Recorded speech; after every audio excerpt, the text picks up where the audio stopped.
L'arrestato scafista è accusato non solo di aver trasportato 287 migranti, ma della morte di 7 di loro. I bikers attraverseranno 4 comuni della provincia di Agrigento. 3 detenuti del carcere di Agrigento sfondano una parete, massiccio intervento della polizia penitenziaria che li ha trasferiti in alcune strutture. Nuovo spettacolo al Pirandello, domani si inaugura Parco Giochi a Fontanelle, appuntamento con l'autore per gli studenti del classico Empedocle.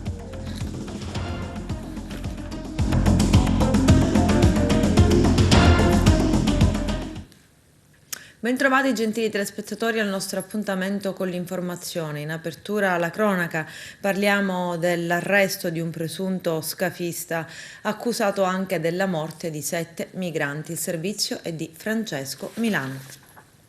È in stato di fermo il 38enne egiziano accusato di essere lo scafista che ha guidato il 25 gennaio scorso l'imbarcazione con 287 migranti, provocando la morte per ipotermia di 7 giovani bengalesi. L'indagato, la cui posizione verrà sottoposta al vaglio del GIP di Agrigento, dovrà rispondere di favoreggiamento dell'immigrazione clandestina e di omicidio colposo plurimo. Deve rispondere infatti della morte per ipotermia di 7 uomini. La squadra mobile di Agrigento ha eseguito il fermo, disposto dai PM Gloria Andreoli e Paola Vetro. Secondo quanto ricostruito dagli inquirenti, i 7 bengalesi furono costretti a viaggiare in condizioni disumane. 3 vennero trovati morti sul natante dai militari della Guardia di Finanza nell'esatto momento in cui l'imbarcazione fu agganciata. Altri 4 morirono prima di giungere, nonostante i soccorsi, a Lampedusa. Il carico umano, secondo quanto ricorda il procuratore capo Luigi Patronaggio, era partito dalle coste libiche ed era stato affidato ad egiziani. Il 38enne fermato ieri dagli uomini della squadra mobile era già stato indagato per favoreggiamento dell'immigrazione clandestina. 3 detenuti del carcere di Agrigento hanno sfondato una parete per entrare in una sezione che è rimasta occupata per alcune ore. Un gesto di forza che ha richiesto il ricorso al massiccio intervento del personale della polizia penitenziaria che non era in servizio per ristabilire la normalità e trasferire i 3 in altri penitenziari. A riferirlo è il sindacato di polizia penitenziaria. Spiega il segretario generale Aldo Di Giacomo, ormai non c'è più nulla da stupirsi perché in carcere accade di tutto e di più, con i detenuti che continuano a manifestare il proprio controllo e a muovere l'attacco allo Stato sino a sfondare mura o a evadere come è accaduto in altri istituti. Un episodio che rileva prosegue la situazione esplosiva determinata nei penitenziari italiani con un clima di tensione alle stelle che sarà sempre più incontenibile senza provvedimenti e strumenti di assoluta urgenza. Giro di Sicilia 2022. I territori della provincia agrigentina attraversati saranno Palma di Montechiaro, Realmonte, Naro, Canicattì e Porto Empedocle. Il nostro direttore Arturo Cantella.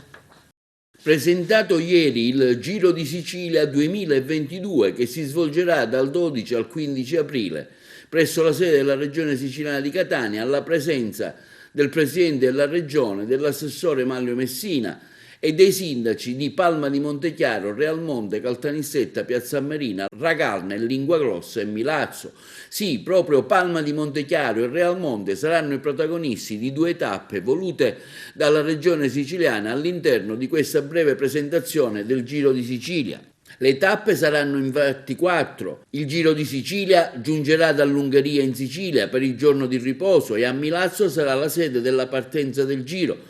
Le altre tappe prevedono una che condurrà i ciclisti sino a Bagheria, quindi Palma di Montechiaro Caltanissetta, Realmonte Piazza Armerina e Ragalna Etno Piano Provenzano. La seconda tappa del Giro di Sicilia partirà quindi da Palma di Montechiaro. A comunicarlo è stato il sindaco di Palma di Montechiaro Castellino che dichiara in una sua affermazione: avevamo mantenuto il riservo per come richiesto dalla stessa organizzazione, ma ora possiamo annunciarlo con gioia. Oggi è stata una giornata ricca di emozione e orgoglio. Il presidente Musumeci ha presentato il Giro di Sicilia 2022. La seconda tappa partirà proprio dalla nostra città il prossimo 13 aprile, dalla meravigliosa piazza Santa Rosalia. Un ringraziamento, continua il primo cittadino castellino di Palma di Montechiaro, va al Presidente della Regione Musumeci per l'attenzione dimostrata nei confronti della nostra città e di tutti i territori. Giornate come questa, continua Castellino, danno più consapevolezza del grande lavoro svolto in questi anni. Sono 4 tappe, si comincia dalla Sicilia occidentale, e poi si conclude questo straordinario set cinematografico che è appunto l'Etna. Saranno interessati decine di comuni, sono allertati, gli amministratori comunali sono qui oggi con noi a riconsacrare questo impegno. Abbiamo migliorato, pur non essendo nostra competenza, la viabilità provinciale interessata. Io credo che sarà ancora una volta una manifestazione di gioia, una festa popolare, ma anche la possibilità di riaffermare una tradizione, quella del ciclismo, che in Sicilia ha radici antiche e popolari. È una grande e preziosa occasione per promuovere in Italia e all'estero un'altra immagine della Sicilia, non legata ai luoghi comuni, ma legata alla bellezza paesaggistica, culturale, artistica, monumentale di questa nostra isola e allo straordinario spirito di accoglienza dei siciliani. Si fa turismo, si fa sport, c'è bisogno di tornare a lavorare e a far reddito con gli operatori economici. Dopo 2 anni di pandemia credo che siamo perfettamente in linea con le esigenze del nostro territorio. Saremo in una regione stupenda come la Sicilia e devo dire che da questo punto di vista il presidente Musumeci e l'assessore Messina hanno avuto una grande lungimiranza di programmazione, quello di riuscire in questi anni a coprire l'intero territorio della Sicilia. Credo che non ci sia rimasto fuori tra Giro d'Italia e Giro di Sicilia nessun comune. Questo è fondamentale per raccontare il territorio, per raccontare il paese, per raccontare la biodiversità, per far vedere quanto è bello tra montagna e mare, perché partiamo dal mare e arriviamo sull'Etna, che è una montagna vera. Io credo che sarà un grande giro di Sicilia con possibilità per tutti i campioni di potersi misurare. Ci sono tappe per velocisti, ci sono tappe per passisti e c'è una tappa di montagna. Sport e turismo rappresentano un asse importante per la nostra regione, continuiamo a investire in eventi come il Giro di Sicilia, il Giro d'Italia, penso al Festival Internazionale del Turismo Sportivo, primo evento e prima edizione di un evento importantissimo che si svolgerà in Sicilia in collaborazione anche questo con RCS, penso a tutto quello che abbiamo investito nello sport, nell'impiantistica sportiva. Ecco, noi riteniamo che lo sport debba essere sprone per i nostri concittadini, perché lo sport tiene in salute, ma deve essere anche strumento di promozione, perché in Sicilia si può fare sport 365 giorni l'anno. Studenti ancora in piazza in diverse città siciliane per protestare contro l'alternanza scuola-lavoro e l'esame di maturità. La protesta va rispettata, ha affermato l'assessore regionale all'istruzione Roberto Lagalla, che a Palermo ha incontrato una delegazione di studenti. Ci sono i nostri servizi. Sara Zuccarello, scendete oggi in piazza per chiedere i diritti degli studenti che saranno i lavoratori del domani. Assolutamente sì. Chiediamo anche che questi lavoratori non vengano sfruttati, non gli venga insegnato a lavorare senza essere pagati, senza avere tutele, che gli venga insegnato a morire sul lavoro. Chiediamo che il sistema cambi, chiediamo una rivoluzione del sistema, chiediamo che la scuola smetta di essere azienda e che diventi luogo della formazione delle menti e non più luogo dedito alla formazione di giovani sfruttatori e lavoratori. La tragedia di Lorenzo che cosa deve insegnare? Deve insegnarci appunto che questo è un sistema marcio e malato e questa è solo la punta dell'iceberg, non è necessario che ci scappi il morto per capire che la situazione è grave e va cambiata. La vostra protesta va avanti ormai da settimane, no? Avete anche organizzato altri cortei. Che cosa può cambiare e che cosa deve cambiare? Cosa può cambiare? Spero tutto, dipende dalla mentalità delle persone e di conseguenza dipende l'agilità dello Stato, perché è chiaro che se le persone prendono coscienza e si ribellano, poi è chiaro che cambieranno anche le idee conseguentemente di chi le rappresenta quelle persone. Dunque spero sì che possa cambiare il sistema, che possa cambiare il modello di scuola, che possa essere appunto rivoluzionato. E gli studenti siciliani nel contesto lavorativo in cui si trovano che prospettive hanno? Delle prospettive terrificanti a volte.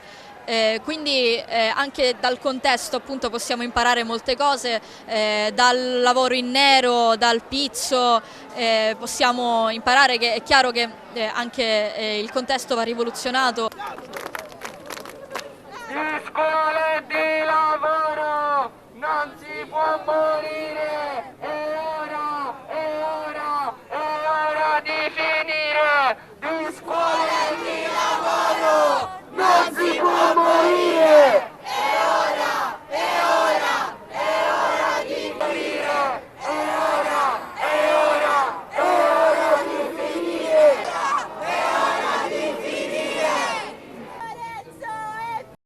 Ieri è stata una giornata di forte protesta in Italia, anche in Sicilia, da parte degli studenti che hanno protestato contro le vittime che si sono avute durante percorsi di alternanza scuola-lavoro in tutta l'Italia. Sono diversi infatti i ragazzi che hanno perso la vita durante questi momenti. In tale occasione una delegazione di studenti siciliani ha incontrato ieri l'assessore regionale all'istruzione La Galla.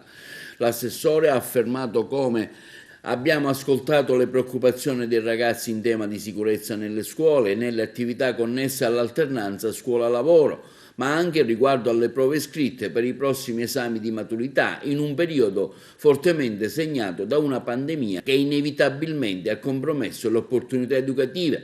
Abbiamo così preso l'impegno, come governo Musumeci, continua La Galla, di raccordarci con le istituzioni nazionali e locali competenti e ci faremo tramite delle istanze degli studenti siciliani che produrranno un documento dettagliato che trasmetteremo al Ministero dell'Istruzione e alla Conferenza Stato-Regione come contributo della Sicilia al processo di revisione in corso delle regole che riguardano i percorsi di alternanza scuola-lavoro. Abbiamo preso impegno come governo regionale di raccordarci con le istituzioni nazionali e locali competenti. Ancora una volta è venuto un incitamento a migliorare le condizioni di vivibilità della scuola. In questo senso abbiamo rappresentato ciò che il governo regionale ha fatto in questi anni e continuerà a fare in questo scorcio di legislatura, e quindi credo che sia stata una protesta educata, civile, che va rispettata, perché l'ascolto dei giovani e degli studenti è fondamentale anche per costruire una buona azione politica.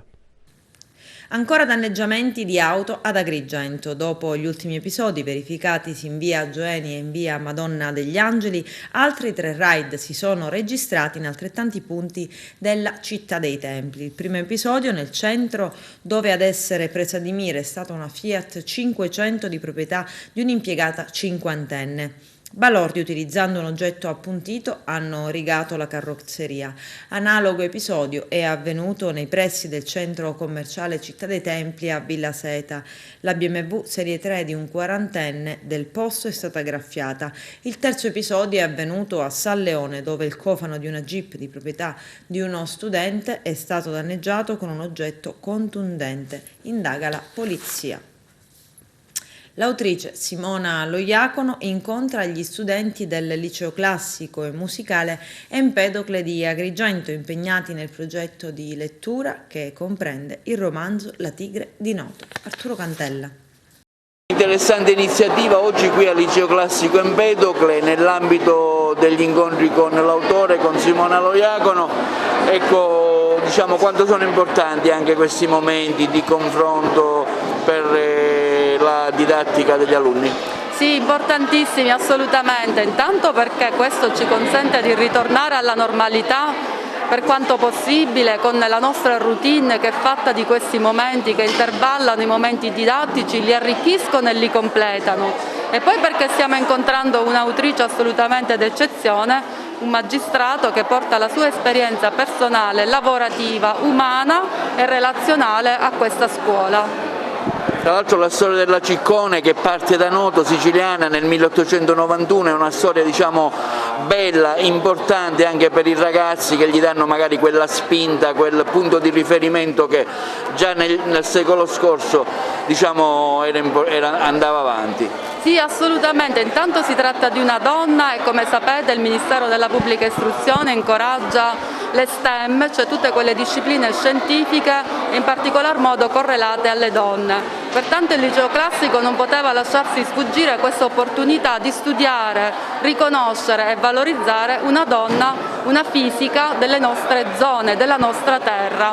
Ecco, avete in programma altre iniziative in questa direzione, Preside? Sì, assolutamente, faremo altri incontri sempre nella valorizzazione delle donne del nostro territorio, in particolare in vista della celebrazione che riguarderà l'8 marzo, appunto la ricorrenza delle donne, faremo un incontro che valorizzerà queste figure con il dottor Paolo Cilona. Siamo sempre pronti ad accogliere le istanze del territorio e a nostra volta promuoverle. Tra l'altro ho sentito che ci sarà una gara fra gli studenti, di come si snoda? Sì, quest'anno il progetto lettura ha voluto anche giocare sulla gara studenti del ginnasio versus studenti del liceo. La tematica ovviamente è la tematica del libro che i nostri studenti hanno letto con molto piacere e i nostri giurati saranno costituiti appunto in particolar modo da una giuria fatta dall'autrice stessa del libro, quindi proprio una giuria d'eccezione. Oggi incontro con l'autore qui al liceo classico con la scrittrice Simona Loiacono, un libro sicuramente di grandissima valenza culturale, importante perché parla della storia di Anna Maria Ciccone, una donna del 1891 di Noto, che fu una delle poche che insegnò e andò alla Normale di Pisa, un evento sicuramente importante. Ecco, quanto è attuale oggi? Beh, è una figura di donna molto attuale perché in qualche modo riesce a scardinare le difficoltà che la contornano, quindi è un esempio non soltanto di tenacia ma anche di capacità di credere nei propri sogni, nei propri ideali, ed è una cosa della quale i ragazzi hanno tanta necessità in questi tempi, saper credere nelle proprie vocazioni e metterle a servizio degli altri, quindi è una figura che in qualche modo ci può accarezzare, accompagnare, come ha fatto con me, in questi tempi un po' difficili in cui si ha bisogno di un po' di luce, di un barlume di speranza. Com'è stata la ricerca di questa donna? Ecco, una storia particolare, come si è approcciata lei a raccontare questo evento?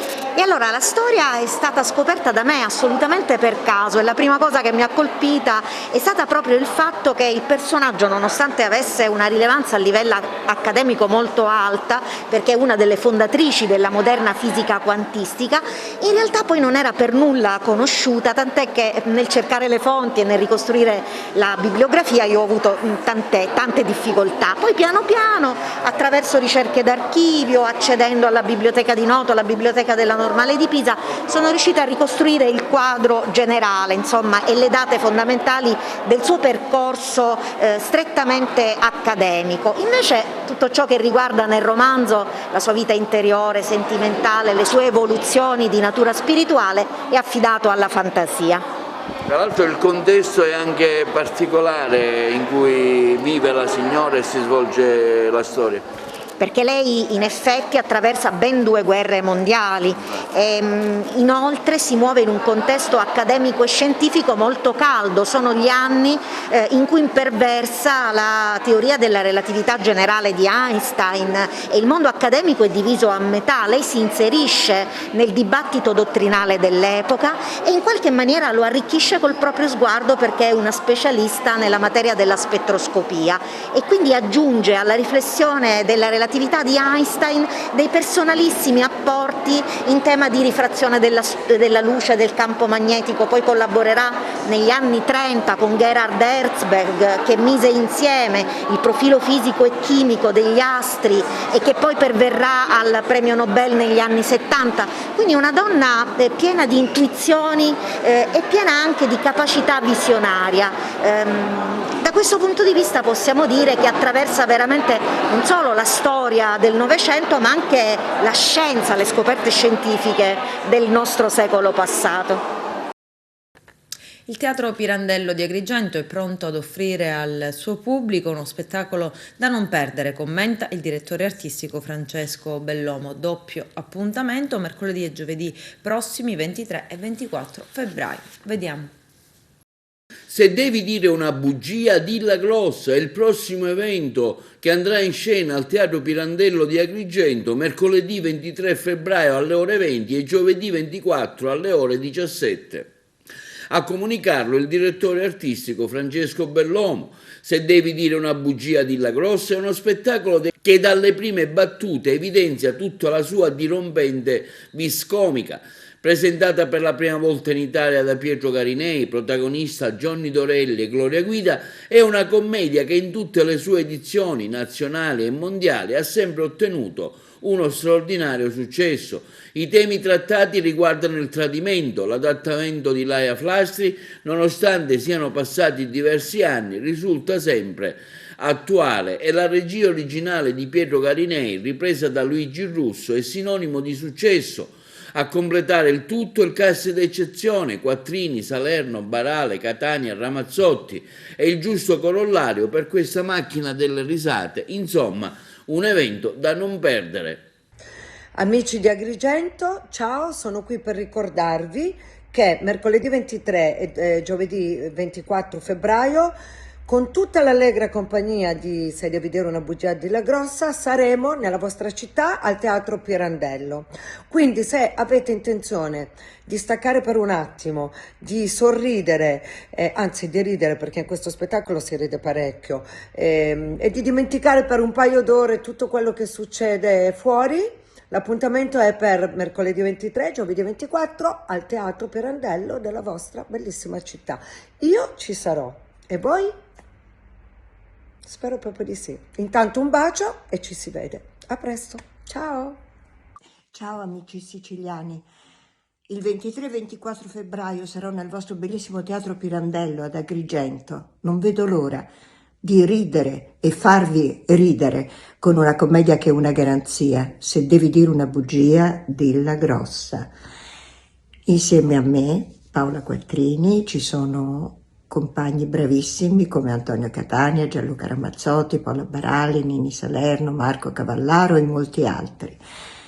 Insomma, abbiamo bisogno di riabbracciarci e di stare insieme. Vi aspettiamo. Domani inaugurazione del Parco Giochi di Fontanelle ad Agrigento. Eugenio Cairone. Il sogno si realizza grazie al comitato di quartiere Fontanelle Insieme e agli abitanti che hanno creduto nel progetto. Al nuovo parco giochi l'Isola dell'Allegria in via Alessio Di Giovanni a Fontanelle, poco distante dalle scuole, si sta lavorando per arrivare puntuali all'appuntamento di domani alle 10:30, quando ci sarà l'inaugurazione alla presenza, tra gli altri, dell'assessore comunale ai quartieri Marco Vullo. Il parco giochi nasce dalla collaborazione dei membri del comitato di quartiere che hanno messo a disposizione le singole professionalità, a cominciare dall'architetto Roberto Gallo che ha redatto il progetto e poi tutti gli altri ad uno che hanno saputo dimostrare giorno dopo giorno l'attaccamento al territorio, offrendo gran parte del loro tempo alla creazione di spazi come quello di cui parliamo. Spazi che danno l'immagine di una città civile. Un merito davvero grande per chi ha lavorato e ancora lavora con impegno come il presidente del comitato Vito Lauricella. L'appuntamento a domani mattina per la gioia dei bambini del quartiere che hanno atteso con trepidazione di poter accedere all'Isola dell'Allegria. Il giorno è arrivato e domani sarà festa anche per gli adulti. Adesso però il Comune di Agrigento, che ha sostenuto l'iniziativa, dovrà continuare a tenere alta l'attenzione sulla zona e sull'intero quartiere di Fontanelle, incrementando l'illuminazione e anche la segnaletica stradale. Con il verdetto della Corte di Cassazione diventa definitiva la condanna a 9 mesi per omicidio stradale nei confronti di Giovanni Nobile, 59enne di Favara. La vicenda risale al 2012, quando a margine di un incidente stradale che coinvolse ben 3 automobili perse la vita Emanuele Sicilia, 72enne pensionato favarese. Il sinistro avvenne in contrada Petruso. Una Fiat Uno fu la prima auto a fermarsi per consentire il transito di alcune pecore. Subito dietro la Peugeot con a bordo Sicilia, che fu violentemente tamponata dall'auto di Nobile. Il pensionato rimase gravemente ferito e morì poco dopo in ospedale. Regione Sicilia, entrano in servizio 42 nuovi agenti del Corpo Forestale. Le nuove guardie forestali sono state reclutate fra i dipendenti regionali. Arturo Cantella. Entrano in servizio altri 42 nuovi agenti del Corpo Forestale della Regione Siciliana. Le nuove guardie forestali sono state reclutate fra i dipendenti della Regione precedentemente impiegati in altri settori. Hanno prestato giuramento nella sede dell'assessorato al territorio e all'ambiente alla presenza del presidente della Regione Musumeci e dell'assessore Cordaro, del dirigente generale Giovanni Salerno, dopo aver superato le prove di idoneità fisica, avere svolto 3 mesi di formazione e 10 giorni di affiancamento. I nuovi agenti si aggiungono adesso ai 58 uomini e donne che erano già stati immessi in ruolo la scorsa estate. Si avvia così una seconda fase, ha sottolineato il presidente Musumeci, del percorso che abbiamo intrapreso sin dall'inizio della legislatura, con un chiaro proposito: rinvigorire e fare rifiorire il corpo forestale regionale, che era stato condannato a esaurirsi, e creare così i presupposti per fargli riconquistare il protagonismo che ha avuto nel passato. Una forza di polizia amministrativa che deve tutelare il territorio, che grazie ai nuovi innesti permetterà ad alcuni distaccamenti a corto di personale a tornare a essere ancora più efficienti presidi di legalità. Sappiamo, continua Musumeci, che c'è ancora da fare. Abbiamo avviato la gara per acquistare nuovi mezzi e accelereremo i nuovi concorsi per selezionare all'esterno delle amministrazioni altre decine di guardie forestali, rispondendo alla procedura di mobilità interna. Infine, concluso il governatore, rivolgendosi ai neoagenti: molti di voi hanno reso più forte l'orgoglio di essere dipendenti regionali, e questo è l'aspetto più importante. La motivazione è essenziale per servire la nostra regione in trincea difficile, qual è la nostra terra. 3 nuovi agenti sono stati selezionati attraverso un bando di mobilità dell'amministrazione regionale per reclutare al suo interno 100 unità su una pianta organica che ne prevede complessivamente 800. 376 erano stati i dipendenti della regione ad avere risposto all'interpello, 191 quelli ammessi alla selezione. È un incontro importante quello che Assoimpresa ha avuto con il senatore Faraone. Cosa vi siete detti? Quali temi sono stati trattati durante questo incontro? Sì, naturalmente abbiamo parlato della candidatura del senatore Faraone al sindaco di Palermo. Abbiamo cercato di così dare il nostro contributo per quelli che sono le proposte e i problemi che la città di Palermo attraversa, e le proposte rispetto a quelle che potrebbero essere appunto il nostro punto di vista, quindi il punto di vista del mondo delle imprese, direi delle piccole imprese, in una città complessa e problematica qual è appunto la città e l'area metropolitana di Palermo. Avete trattato anche dei temi che riguardano ovviamente la mobilità, ma anche il rilancio di alcune zone, ad esempio come la costa sud proprio del capoluogo. Sì, devo dire che tra i temi più importanti, i temi principali, che erano quelli che un po' ci stanno probabilmente più a cuore, abbiamo parlato del settore del turismo, per esempio, come affrontare il tema della destagionalizzazione, un tema di cui si parla da tanti anni ma che non è mai stato affrontato, quindi per esempio valorizzare le aree interne, quindi parliamo di area metropolitana, quindi non si può non parlare per esempio dei borghi medievali, come non si può parlare delle nostre bellissime fasce costiere, e quindi mi riferisco ai borghi marinari.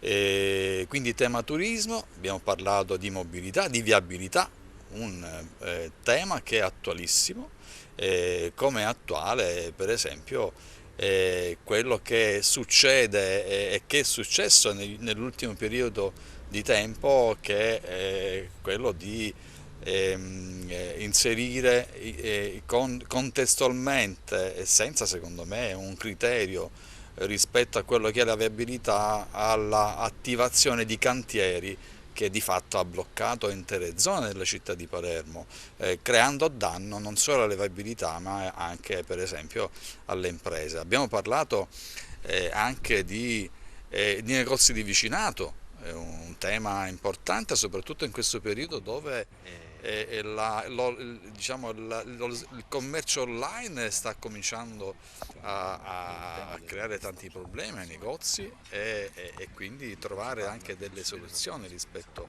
a questo tema. Abbiamo parlato di decoro, di pulizia e di sicurezza, insomma temi che secondo noi sono estremamente importanti e un candidato sindaco penso debba farne tesoro perché per governare una città così complessa come Palermo c'è bisogno soprattutto del contributo di chi come noi fa impresa e riesce anche a dare delle soluzioni che possono essere importanti per lo sviluppo economico ma anche sociale della città. Incontro con il presidente di Assoimpresa Mario Attinasi, ci avviciniamo gradualmente, piano piano, insomma, poi a quello che dovrebbe essere il momento clou della sua candidatura. Come procede, ma soprattutto ci parli anche di questo incontro che c'è stato appunto con il presidente di Assoimpresa. Ma intanto l'incontro è un incontro abituale, non legato ad alcuna campagna elettorale e non legato ad alcuna candidatura, nel senso che con Mario, con i suoi associati, abbiamo costantemente costruito proposte in questi anni che hanno migliorato la qualità della vita degli imprenditori, di chi decide di metterci la faccia, di investire il suo denaro e che merita sostegno e rispetto da parte dello Stato. Per cui oggi abbiamo fatto questo lavoro insieme per sostanzialmente capire quali iniziative mettere in campo per la città, perché questa è una città con grandissime potenzialità che deve puntare innanzitutto sugli imprenditori, su chi decide di investire i suoi soldi e deve evitare di tartassarli invece con aumenti delle tasse scellerati, così come si stanno decidendo in questi giorni purtroppo in questa città. Si è parlato, per chiudere, anche di mobilità e che al momento insomma è un tema abbastanza caldo proprio qui a Palermo. A mobilità noi faremo una serie di iniziative sul Piano Nazionale di Ripresa e Resilienza, cioè introdurremo una serie di opere che hanno già un livello avanzato di progettazione fra le opere che bisognerà realizzare con quei fondi o con i fondi del bilancio dello Stato, quindi che non hanno un vincolo temporale del 2026 come i fondi del PNRR. Io credo che 3 infrastrutture strategiche sono, da un punto di vista stradale, le 2 strade che collegano il porto alla circonvallazione, sia nella direzione Alcide Gasperi sia nella direzione Brancaccio, la pedemontana che ci consenta finalmente di avere una circonvallazione non urbanizzata così come attualmente è, per cui queste 3 opere infrastrutturali e poi la metropolitana leggera automatica che colleghi la stazione a Mondello in sotterranea credo che sono le opere su cui noi possiamo costruire il futuro della città. In ultimo i parcheggi, perché io credo che non se ne parla più, ma mettere in campo una serie di project financing, quindi con interventi dei privati per realizzare parcheggi, credo che sia assolutamente centrale. Adesso c'è la pubblicità, a tra poco vi aspetto. Adesso il calcio, tutti i prossimi appuntamenti con Carmelo Lentini. La vittoria esterna di Mazzara ha ridato un po' di serenità all'ambiente biancazzurro e proprio questa domenica al Seneto ci sarà la sfida con il Monreale. Una gara sulla carta molto abbordabile, ma attenzione perché quando si gioca contro l'Acragas gli stimoli aumentano incredibilmente. Ormai mancano appena 10 partite alla fine del torneo ed ogni passo falso si pagherà amaramente. In programma ci stanno parecchi scontri diretti e chi sarà e continuano i risultati andrà sempre più in alto. Ma vediamo cosa riservano i prossimi scontri di campionato per i biancazzurri di Terranova. Domenica arriva il Monreale, poi ci sarà la trasferta in quel di Casteltermine. Successivamente in casa con il Castellammare, ancora fuori con il Cussi Palermo e quindi la super sfida del Seneto con il Don Carlo Misilmeri. 5 partite dove l'Acragas si gioca una buona fetta di play-off, magari da seconda classificata. La squadra continua ad allenarsi per raffinare ulteriormente l'amalgama tra i vari reparti. Terranova sta plasmando psicologicamente tutti i giocatori in rosa, i quali dovranno dimostrare di avere le carte in regola per raggiungere i traguardi stilati dalla società. Questa gara è stata affidata a Marco La Paglia di Enna con assistenti Saverio Francesco Di Martino ed Alessandro Firera di Ragusa. Intanto si apprende che è arrivato un inaspettato punto di penalizzazione per l'Akragas. Tutto questo in seguito al caso Majorano, ma stavolta però in seguito alla gara contro l'Unitas Sciacca. Nello stesso tempo sono state inibite per 2 mesi l'allora presidente pro tempore Sonia Giordano ed Alessandra Nicoletta Veneziano Brocia, però in qualità di dirigente accompagnatore della società. Comunque questa 21esima giornata di campionato di eccellenza Girone A sulla carta potrebbe essere ancora favorevole ai colori del Canicattì. La compagine di Lillo Bonfatto infatti affronta il CUS Palermo, apparentemente una gara senza storia, e quindi rimane affacciata alla finestra a seguire le altre sfide che la interessano direttamente per aumentare il distacco, almeno sulla seconda. Il Don Carlo Mistilmeri infatti non avrà vita facile nell'affrontare il Pro Favara, in una sfida che si presenta difficile per entrambe le squadre. Non si dimentichi che il Don Carlo Mistilmeri è la squadra più vicina nel punteggio alla capolista Canicattì, 5 punti, ed avere una battuta d'arresto significherebbe pianificare ulteriormente la strada ai biancorossi. Data l'importanza di questo match, è stato chiamato un arbitro toscano, e più esattamente Duccio Mancini di Pistoia.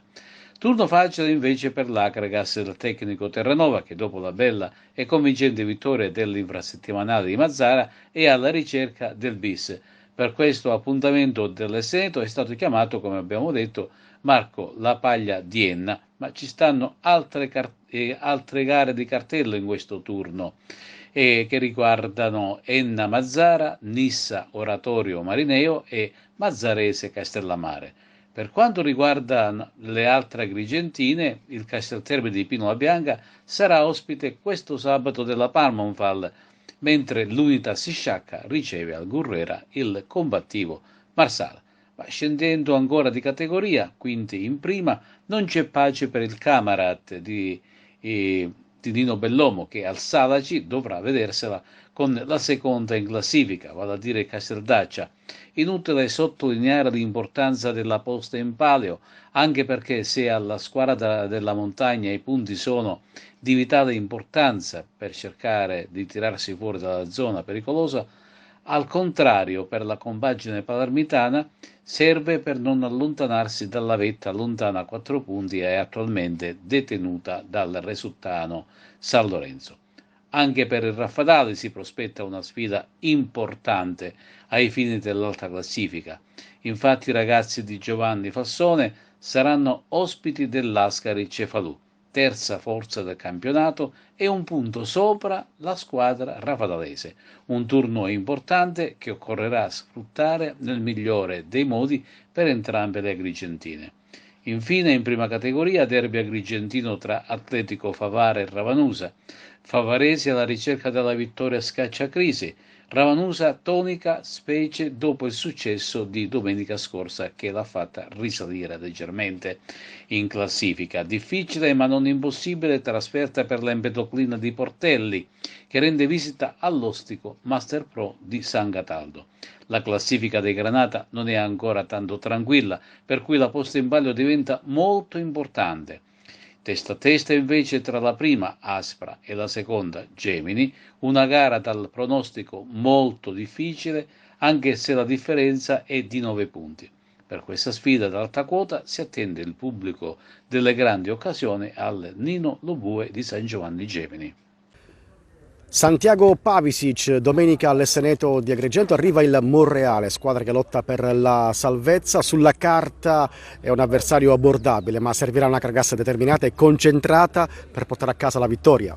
Sì, certo, dobbiamo prendere tutte le partite uguali, come se fossero una finale, perché per noi siamo l'Akragas e dobbiamo giocare sempre con quell'atteggiamento di vincere tutto, sia l'ultimo in classifica sia il primo.